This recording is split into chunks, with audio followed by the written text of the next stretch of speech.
পিটাতে হারাম লাগে না।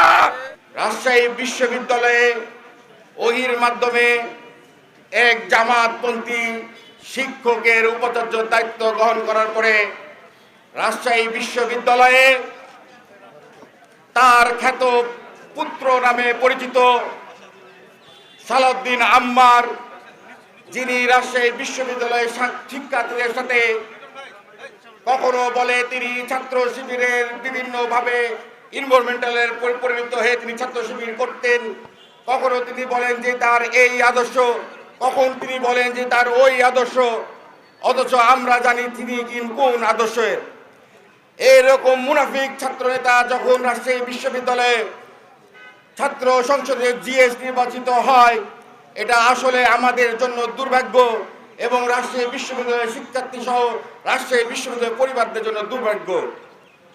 আজকে আমরা জাতীয় নির্বাচন নিয়ে যখন ব্যস্ত, আমাদের নেতাকর্মীদেরকে যখন 64 জেলাতে নির্বাচনী প্রচারণার জন্য যখন আমরা প্রেরণ করেছি, তখন আমরা আপনাদের সাংবাদিকদের কল্যাণে আমরা দেখতে পেলাম কি উম্মাদের মতো সন্ত্রাসী কাদায় আমাদের হৃদয়ের স্পন্দন, যাকে বাংলাদেশের 18 কোটি জনগণ হৃদয়ে ধারণ করে, যার দিকে তাকে বাংলাদেশের মানুষ স্বপ্ন দেখছে একটি সুন্দর মানবিক বাংলাদেশ গড়ার, যার চোখের দিকে তাকিয়ে বাংলাদেশের মানুষ আশা করে রয়েছে যে বিগত 70 বছর বাংলাদেশের মানুষকে যেভাবে নিষ্পৃত করা হয়েছে সেই বাংলাদেশের মানুষের অধিকার ফিরিয়ে দিয়ে একটি মানবিক সুন্দর বাংলাদেশ গঠন করবে। সেই বাংলাদেশের জননন্দিত জননেতা, বাংলাদেশের হৃদয়ের আকাঙ্ক্ষা, বাংলাদেশের লাল সবুজের পতাকায় যে নেতাকে আমরা দেখতে পারি, সেই নেতার ব্যানার ছিঁড়ে ফেলে। আমরা সুস্পষ্টভাবে বলি, কুত্তা পিটাতে হারাম লাগে না, টোকাই পিটাতে হারাম লাগে না।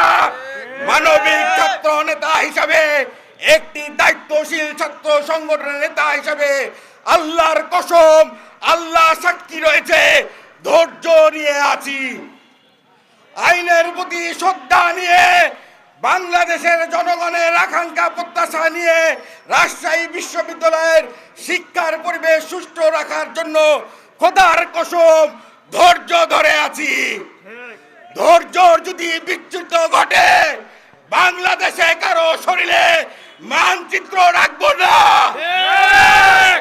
আমরা রাজশাহী বিশ্ববিদ্যালয়ে 5ই আগস্টে গণ অভ্যুত্থানের পরে রাজশাহী বিশ্ববিদ্যালয়ে কোনো শিক্ষক বলতে পারবে না রাজশাহী বিশ্ববিদ্যালয়ের ছাত্র কোনো নেতা এই প্রশাসন ভবনে কোনো তদবির করতে গেছে, ওই ইঞ্জিনিয়ার ইনস্টিটিউটে কোনোদিন তদবির করতে গেছে।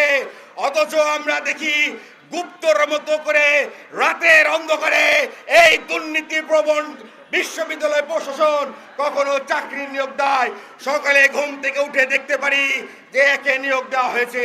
আরে ভাই, তুমি নিয়োগ দাও, এতে কোনো আপত্তি নাই।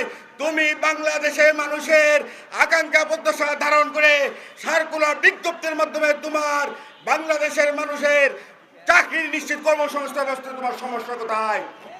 আজকে অনলাইনে খুললেই, বিশ্ববিদ্যালয় পরিবারে ঢুকলেই দেখা হয় শিক্ষার্থীদের হাহাকার, মেধাবী শিক্ষার্থীরা চাকরি পায় না। একটি বিশেষ রাজনৈতিক দলের ছাত্র নেতা হলে বিশ্ববিদ্যালয়ের শিক্ষক হিসাবে নিয়োগ প্রদান করা হয়। ধিক্কার জানায় এবং হুঁশিয়ারি করে বিশ্ববিদ্যালয় প্রশাসনকে বলতে চাই, অনতিবিলম্বে 24 ঘন্টার মধ্যে এই মানসিক ভারসাম্যহীন উন্মাদ সন্ত্রাসী সালাউদ্দিন আম্মারের সুচিকিৎসার ব্যবস্থা